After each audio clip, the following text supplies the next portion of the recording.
मतलब तंसाटो क्या है और श्वासा सुमरन क्या है, जरा खुल के इस पर विचार रखो और ज्ञान से लगमापन के फलक दे के खुल के समझाओ, जिससे कि हमारी आने वाली पीढ़ी को सबको खुल के समझ में आवे कि तंसाटो क्या है और श्वासा सुमरन क्या है और इन दोनों में फर्क क्या है।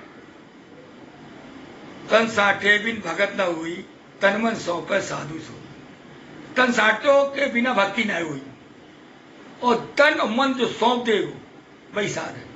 तन के मतलब शरीर से ना है। तन के मतलब है तन के अंदर जितनी बातें हैं, जैसे चित्त मन सूरत बुद्धि विचार विवेक, ये सब सौंप दे। मन पूरा सौंप दे सतगुरु साहिब के चरणन में, कह सतगुरु साहिब जो कहेंगे वही हम करेंगे, तब भक्ति हो सकती है। इधर उधर की जब भी मन में आवेगी भक्ति में व्यवधान होगा। देखो संसार के काम मने ना है, लेकिन संसार के काम में चितमन ना लगानो, मालिक में चितमन लगानो, उन्हें सौंप कर आगे बढ़नो। संतन को भी प्रीत उन्हें करस सादा कर तो लागी सत्य प्रीत नाव के नाके जोतन मिथ्या मुक्ति भूख प्यास लगेगी, भूख प्यास लगेगी, लेकिन उसकी काम भी कर सका तो, लेकिन चितमन कहाँ है, अंदर की सूरत विचार भाव कहाँ है। तन साटे में फेर घना है, चरोड़ा मंजे साधना है। ये सब बहुत समझने की जरूरत है कि तन साटे में घनो फेर है। अभी किसी दुनिया वाले इसका हो जाए तन साटो क्या बोकल धूनी रमा लियो, राख मल लियो, भगाई कपड़ा पहन लियो, दाढ़ी बढ़ा लियो, बिना सिले कपड़ा पहन लियो, कोई कोई हाथ ऊंचो कर लियो, कोई कोई मौन व्रत धारण कर लियो, कोई कोई दूधाधारी बन जाओ, तरह तरह कोई फलाहारी बन जाओ, निरी ढोंग दिखावा तमाशा हुआ। तन साटो जो ना है, तन शरीर को दुख देनो तन साटो ना है। करोड़ा मंजे साध लाए, करोड़ में कुछ साध ही समझ पाए। एक जगह पाइए जुग चौथे सातर भई, साधो सुनो हो विचार, चौथे जुग में वे सूरत को पकड़ पाए। नहीं तो सूरत भागी भागी फिर नहीं, सूरत भागी भागी फिरे तो तन साटो ना है। तो वे साध जिनने सूरत को पकड़ो, वे ही साध तन साटो कर पाए।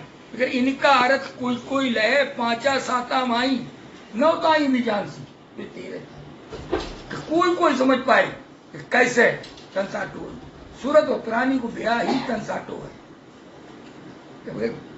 बींद के सफेदी बहुत है, बींद नियत का शोभा दोनों की जो तन साटो है कि प्राणी उज्जवल ज्ञान से, और बींदनी यानी सूरत उसके अधिकार में, सूरत और प्राणी को ब्याह, यही तन साटो है। सांसा सुमरन हृदय राखे, रसना झूठ कभी नहीं भागे।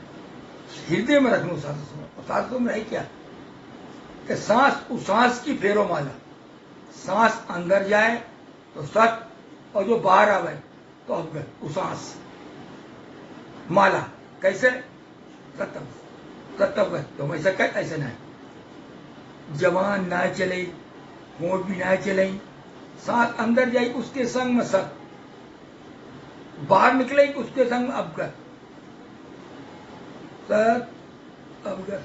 न होठ चलेंगे, न जवान चलेगी, न कुछ चलेगी, चित्त मन सब उसमें लग जाए।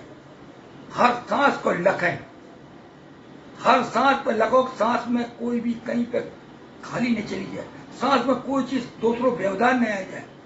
और जो अगर मुहावरा डाल लो तो सांस तो 24 घंटे आता है, रात में भी आता है, सोत में भी आता है, हर वक्त आता है। अगर जो पूरी प्रैक्टिस हुई गई तो हर वक्त चलते रहेगी।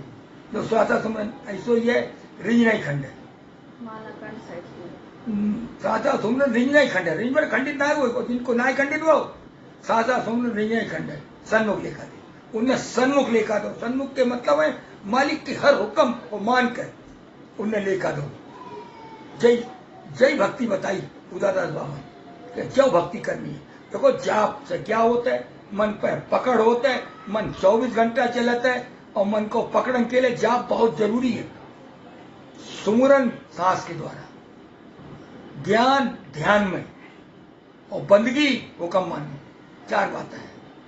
सत्यनाम एक पूछ करी थी, सतगुरु का समाचार से पूछिया, निस्सवत पहचाना ना है। उनको तो दर्शा नहीं, वे दुर्गा दुर्गा मान, उन्हें समझ नहीं आएगा। हमने सतगुरु साहिब के बारे में ज्यादा पूछ करने की कोशिश करी, तो देर में ही थे मेरे, उनने सवाल कर डाले।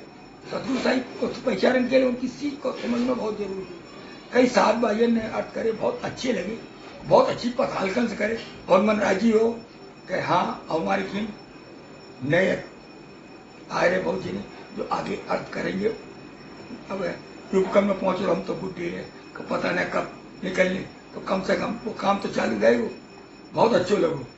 आज मेरी एक कुछ और है, सतगुर सेती मन परिचावे तो कुवत कुती जीव घुसती जावे। सतनाम। जिया इसकी बताओ, सिंगी सवस्त्र छूटी को सवन मान जोगनी चाली ओट। 9 साल को कथा सुनाई, जब से नौदा भगत कहाई। गरुड़ शब्द की उत्पन्न की, सिंगी शब्द नौदा भगत और गरुड़ शब्द की बता दे खोल कर क्या है जो सतना। मैं आई तो बे जोगनी मेरे लगाई, बे मेरी को कहे ही आई। तो बे जोगनी जो तो मेरे पर्वत पर लगी थी, उन जोगनी ने मेरी कोक को पकड़ रखो है। तब पार्वती जो है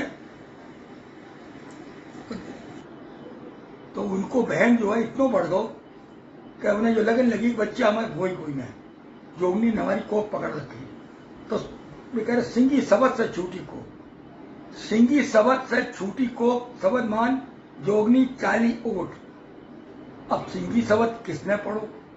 बहुत जने कहते हैं सतगुरु साहब ने पढ़ो, बहुत जने कहते हैं सतगुरु साहब ने पार्वती बताओ, और पार्वती को जो बताओ कि इससे तुम्हारो अंदर को भय भरम दूर ही जाए।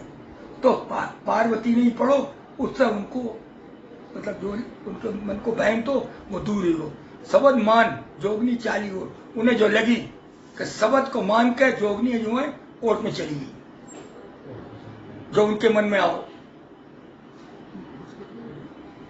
गरुड़ शब्द के लाइए गुड़ चेला में रक्षा कीनी, गरुड़ शब्द की उत्पन्न कीनी। चौकी पड़ी ठिकाना बांधा, उठा महादेव हुआ समाधि। गरुड़ शब्द की उत्पन्न कीनी, गरुड़ शब्द बनाओ। गुरु चेला ने यानी अवगत आप और सतगुरु साहिब ने रक्षा करी महादेव। महादेव जो थे सांप ने काट लो तो, और भी मतलब मुंह आ गए थे, तो उनने रक्षा करी और गरुड़ शब्द की उत्पन्न करी। बहुत जने कहते हैं सतगुरु साहब ने पढ़ो हीन पे भी, बहुत जने कहते उन्हें धानत्तर को चौकी धानत्तर को सो कि धानत्तर ने जो पढ़ो, पढ़ोगे जहाँ चलोगे हुक्म जो उन्हें हुक्म दो तुम पढ़ोगे तो जो शब्द इसके लिए। तो देखो मालिक दाता ने जो कुछ भी बना हुआ है संसार में, वे चाहते तो सब ऐसे ही कर देते, हुक्म करते सब हो जाए। तो हुक्म तो बहुत, 7 समुद्र चौगिरदे लग गया, संसार बन गो, आसमान में बादल चढ़ गए, वर्षा होने लगी, खेत तैयार हो गए, पिंडी से पैदाइश हुई गई, सब कुछ हो। लेकिन बाकी कुछ ने जो काम जो है कुछ न कुछ उसको वो बनाओ। वे चाहते तो ऐसे ही महादेव उठ जाते, वे चाहते तो ऐसे ही उनकी पार्वती मन से बहन गायब हो जातो, लेकिन उन्हें एक जरिया बनाओ, जो भी एक जरिया बनाओ कि वो सिंगी शब्द बताओ, हियन तो उन्हें गरुड़ शब्द बताओ। तो उनके मन में वो तो मन में भय निकालना तो हियन एक तरीका बनाना तो कि इस तरीका से ऐसा काम हो, और धानत्तर के द्वारा जो काम हो, और धानत्तर जितनी बताई दी और उससे जो भी कह दी, फिर इस नजर पड़े तो मर न पावे, पढ़ोगे जहाँ चलेगी हुक्मी, तुम्हारी कुछ न चलेगी, हुक्मी चलेगी। लेकिन एक तौर तरीका बना उनने। वे तो चाहते लाखन करोड़ों दिन में आसमान से ऐसे उतार देते, लेकिन उन्हें एक जरिया बनाओ जिससे कि इंसान को समझ में आवे ऐसा ऐसा भाव है, हम ऐसा कर रहे हैं, इसी में आदमी को अहंकार आएगा, हमने जो करो। जैसे उनको उसे बहुत ज्यादा अहंकार आएगा धानत्तर को, उसको उसे परिणाम भोगना पड़ो। अब तुम्हारा तीसरा सवाल है नवदा भगत। नवदा भगत में सतगुरु साहिब ने भक्तिकरण की 9 बातें बताई। तो भक्ति किसकी करनी है? अवगत जी की करनी है। और कैसे करनी है? कि उनके चाहे को देखनी है, उनको चाहे पूरा करके हर वक्त तैयार रहना, उनके चरणन में चित रखना है, उन्हें अपनो हितैषी मानना है, उनको जाप करना है, सुमरन करना है, उनके हुक्मन को देखना है, उन्हीं पर चलना है और उनसे ही आस करनी है। जी सब 9 बातें बताइए। उसमें एक आध दूसरे का तुमने कम बताई, लेकिन 9 बातें यही बताई कि तुम्हें ऐसे रहो, ऐसे ही भक्ति हुई, चितमन सब सौंप गई हुई। तो जो अलग है, जो बताई है, 20 में करी है, जब सीख है सत्यनारायण।